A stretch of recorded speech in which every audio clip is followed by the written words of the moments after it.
dicho, la concejalía tenía un nombre muy largo, era la Concejalía de Acción Social, Inmigración, Mayores, Juventud, era como... Y al final, bueno, pues decidimos que se llamara de atención a las personas. Dentro tiene la atención a las personas desde la juventud, que también está en mi concejalía, hasta mayores, que también está, pues pasas por inmigración, cooperación al desarrollo, asociaciones sociosanitarias del ámbito de la discapacidad, todo lo que tiene que ver, además la parte de atención, por ejemplo, mayores lo comparto con Manuel Martínez, el concejal, compañero mío. Él lleva el área de participación de mayores, pero yo la de atención, con todos los programas que tenemos de ocio saludable, en fin, atender a las personas. Esa es mi concejalía, y la verdad es que al principio sonaba así un poco, pero la verdad es que yo creo que al final la gente la reconoce, cada vez le gusta más, ya no hay apellidos, ya no hay inmigración, cooperación, o sea, pues es atender a las personas, es un poco todo eso. Pues Albacete tiene, para la gente que viene de fuera, bueno, Albacete es la ciudad más grande de Castilla-La Mancha, ahora mismo habrá censadas 178.000 personas, pero se calcula que hay cerca de 220.000 personas que viven aquí.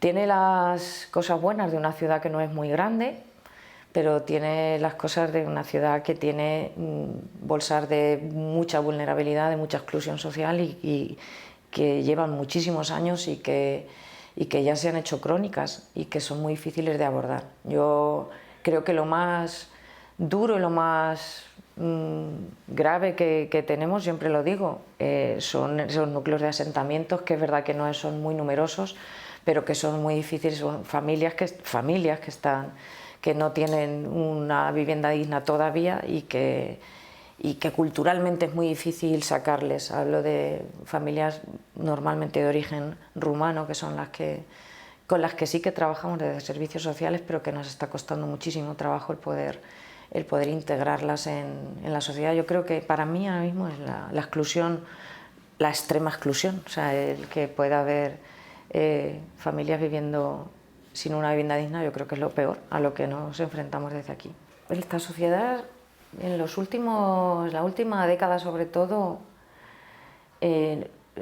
somos muy individualistas. Yo creo que nos hemos acostumbrado a que las cosas les pasen a otros y las vemos como ajenas. Creo que es un tema más cultural, lo que esta sociedad quizá ha cambiado en los últimos 20 años, y sobre todo en las ciudades más grandes, esa solidaridad entre vecinos y esa empatía que a lo mejor había en otra época, creo que ahora no es tanto. No es todo el mundo, por supuesto que hay un grupo de población que que les es muy cercano toda esta problemática, pero sí que hay otros que no tanto, lo ven como bueno, pues que la gente se busca que la gente, verdad, es libre para buscar su camino. Es como a veces se culpa a estas personas que pueden vivir así, ¿no? Y bueno, y hay una parte importante de la sociedad que se aleja de esa problemática que existe y que al final son personas que conviven con nosotros.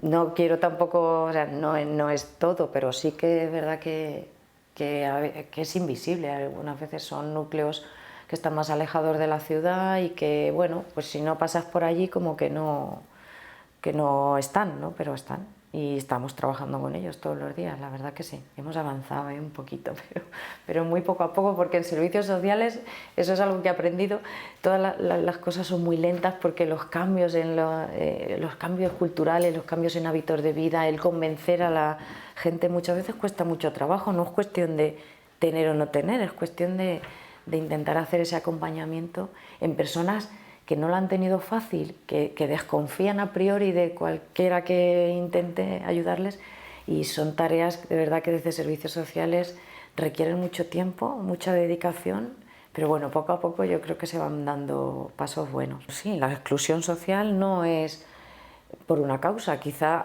empieza por una causa que a veces puede ser una enfermedad, que a veces puede ser una pérdida de empleo, a veces puede ser muchas veces una adicción, o una pérdida de arraigo social, por ejemplo, ¿no? Que también pasa, vale, pero no va a ser esa causa, o sea, eso va a ser el detonante, pero luego la cascada de todo lo que rodea a una persona va a ir detrás si no se consigue paliar algo. La pérdida de una vivienda, un desahucio, sí, sobre el 2010, 11, 12, que hubo tantos desahucios, que mucha gente se vio en la calle, pues una cosa lleva a la otra. El perder tu soporte económico te hace que vaya cayendo en cascada todo lo demás, si no se consigue intervenir a tiempo con esa persona.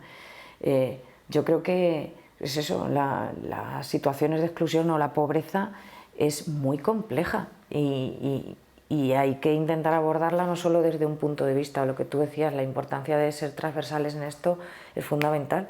A veces es la formación, muchas veces lo digo, o sea, y luego que se está trasladando, claro que eso es verdad que se está haciendo mucho empeño porque no sea así. Se habla de pobreza infantil. Pobreza infantil es una herencia, la inmensa mayoría de las veces es algo que se va a ir heredando generación tras generación, y que necesitamos cortarlo de alguna manera. Pero es eso, una familia que no, bueno, pues que estás intentando sobrevivir de alguna manera, ¿no? Y no le da importancia a la formación, aunque nos parezca raro. Hay que obligarles a que lleven a sus hijos al colegio, y aún así no, pues siempre estamos con el tira y afloja.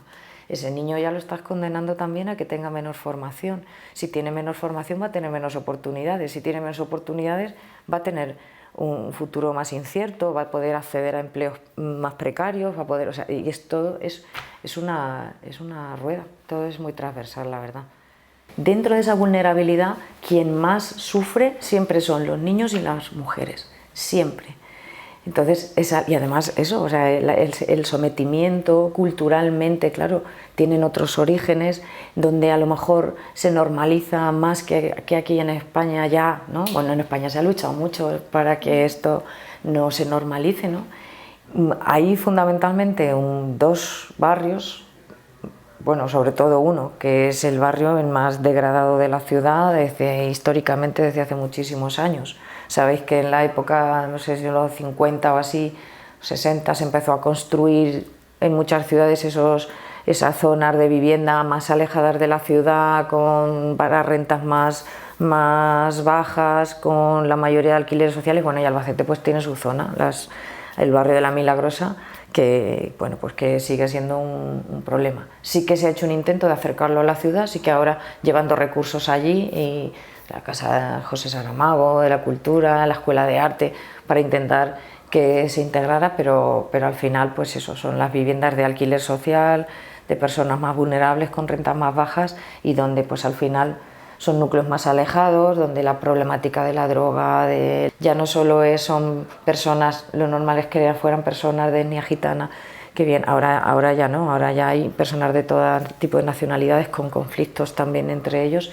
Bueno, hay mucha gente también mayor, que es su barrio y vive allí. Entonces, este es el barrio donde más dinero se dedica, donde más recursos sociales hay, porque en realidad es donde más necesidades se detectan y se ven. El barrio de Franciscanos y Fátima es un barrio que también fue el barrio del ensanche, que le llamaban, ¿no? Donde mucha gente, cuando venían de los pueblos a vivir a la capital, pues donde, digamos, empezó a vivir allí la gente. Ese barrio se ha envejecido un montón, muchísimo. Allí, claro, hay viviendas a lo mejor más humildes, sobre todo hay mucha mezcla de culturas allí. La verdad es que es un barrio muy bonito, ¿no? Porque ves mucha diversidad. Parque Sur, que claro, allí lo que más se atiende es a gente mayor, temas de dependencia y gente mayor, que todo tiene que ver, o sea, dentro de la vulnerabilidad también la soledad, por ejemplo, en una persona mayor también es una situación de vulnerabilidad, ¿no? Aquí en Albacete ahora mismo uno de los mayores problemas que tenemos es el acceso a la vivienda, porque hay poca vivienda. Hubo unos años que no se hizo vivienda pública, ni promociones ni nada. Sobre todo que podamos poner a disposición el alquiler social, importante. Es una de las cosas que además desde servicios sociales se detecta enseguida. Si una familia no tiene una vivienda digna, todo lo demás es muy difícil de trabajar, muy complicado de trabajar. Esa es una de las cosas que en estos años sí que estamos intentando que se revierta, adquiriendo viviendas para rehabilitar y poner a disposición. El acceso al empleo y la formación. También se están haciendo esfuerzos en evitar el absentismo, en ofrecer itinerarios de formación a personas que lo necesitan para dar oportunidades. Servicios sociales, digamos que en estos 3 o 4 últimos años, y con la pandemia también se aprendió mucho, que se puso en el centro de la organización de todas las entidades. Cuando hablo de organizaciones, a coordinar, ¿no?, lo que hacen otras entidades, que la mayoría de ellas están apoyadas por el propio ayuntamiento con fondos públicos. Pero sí que Servicios Sociales está en el centro de esas derivaciones, de un poco cómo trabajar con las personas que nos van llegando. Hemos evolucionado, tenemos dentro, además de las zonas de servicios sociales que hay en cada barrio, que hay 7 zonas, además tenemos 2 equipos especializados para los casos más difíciles, que yo creo que esto ha sido un antes y un después, ¿no?, el poder hacer un seguimiento de aquellos casos más complicados de atención. Lo que a la gente le ha preocupado, y tuvimos muchísimos problemas, además conforme, digamos, cuanta menos formación tenía la persona, peor, ¿no?, eran los problemas de salud. El problema de la salud es de lo primero, el tema del COVID ha hecho estragos también en el ánimo de esas personas que tenían miedo de volverse a acercar, de volver a llevar a sus hijos al cole y todo eso. Problemas de salud mental, de autoestima, de tristeza, de desorientación. Es una de las cosas que está saliendo mucho ahora y que también es preocupante. Lo mismo, conforme menos oportunidades tienes en la vida, peor, ¿no? En fin, son los círculos, hay estos círculos de la pobreza que algunas veces son muy difíciles de equipo técnico de inclusión, sí, le llaman, que bueno, la verdad es que empezó a funcionar en plena pandemia, ¿no? Y son 11 profesionales de psicología, de técnicos de empleo, que hay otros 2, educadores sociales, que es muy importante, la trabajadora social que también tenemos. Son 11 personas que trabajan aquellos casos más complicados y aquellos itinerarios, pues los que os hablaba al principio, de la problemática de los asentamientos la llevan ellos directamente, el trabajar con esas familias para la integración. Y esto yo creo que ha sido muy bueno también para que los compañeros que están en cada zona pues tengan el apoyo, sobre todo en los casos que hay más complicados, y esos itinerarios que tienen que ser a largo plazo, porque esto a veces no va de te doy una ayuda y ya está, ¿no? Muchas de las ayudas, tanto estatales como de la Junta, como nuestras propias que ponemos a disposición, nos sirven para detectar esa problemática que puede haber después. Una familia que no puede pagar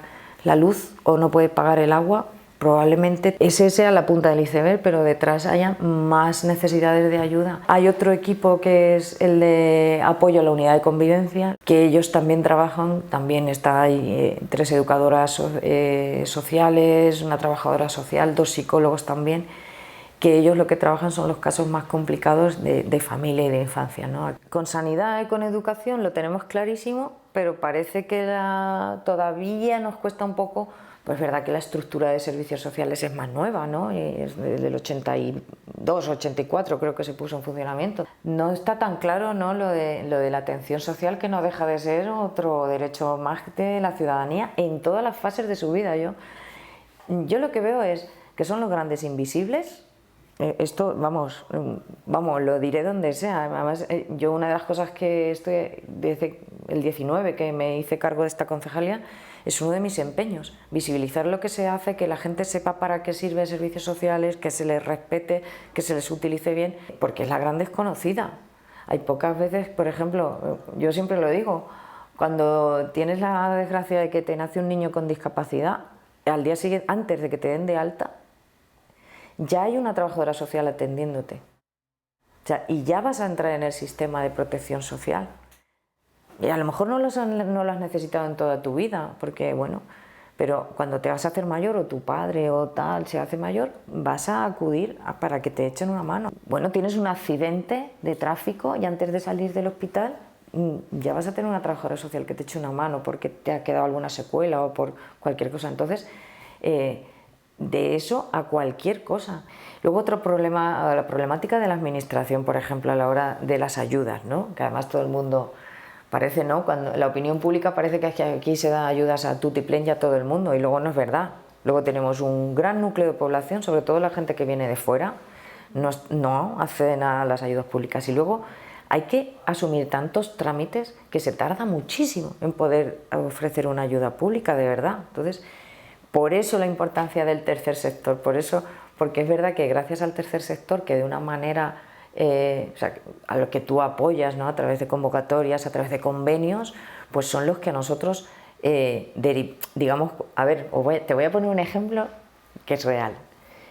Una familia que, bueno, pues no tenía una estufa de gas y no tenía butano, o sea, esto no es, o sea, no tenían para... Claro, nosotros sí les gestionamos una ayuda de tarifa social para necesidades básicas para que puedan tener esas cosas. Sí, pero ¿quién le paga la botella de butano? La administración no puede.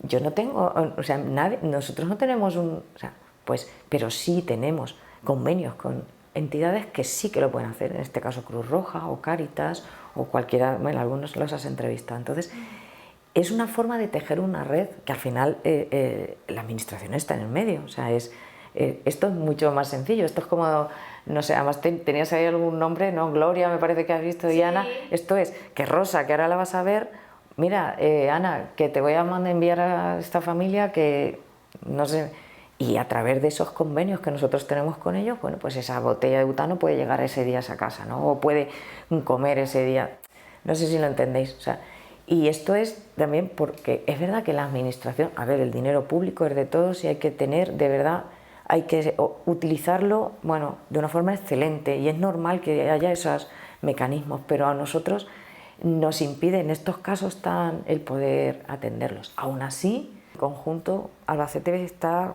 más o menos bien dotado ahora. Se va a ampliar un poco la plantilla de trabajadoras sociales con 2 más este año. Servicios Sociales está concertado con la Junta. El Ayuntamiento, como es mayor de 50.000 habitantes, lo asume, pero sí que está concertado con la Junta, con Bienestar Social, que es el competente en esto.